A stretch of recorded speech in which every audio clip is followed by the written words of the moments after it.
Coming back into the US, veer at 2 o'clock. There will be a public boat dock there.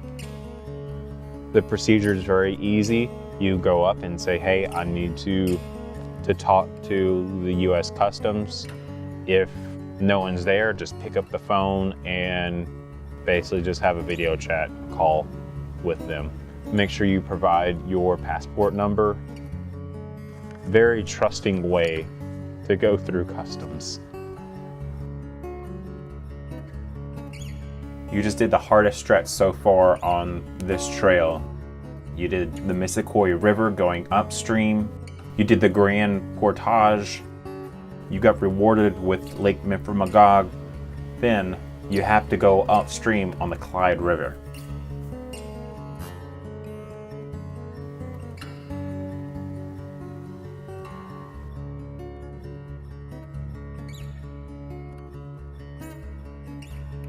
It's a small river, so it moves fast, and again, you're paddling upstream. It's just full of surprises, the Clyde River. You have rocks, you have mud, you hit a few ponds in between. You have a little bit of everything.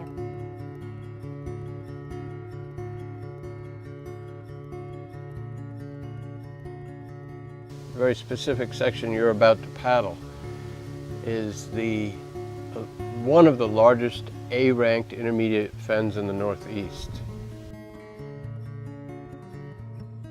The water is right at the surface, and the water's carrying a lot of calcium, dissolved calcium in it.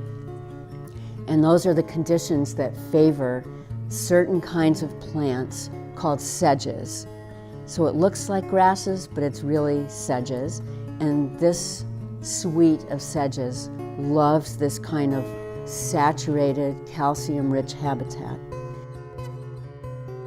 It has natural communities more typical of far northern lakes that you would see way up in Quebec.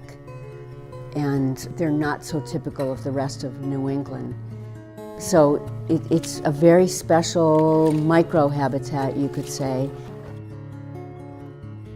When you do get up in that narrower section, that's where some of the guidebooks are a little tricky because the river is always changing due to beaver dams and other activity. And so you may go up one channel and find it's blocked and you have to go up the other channel.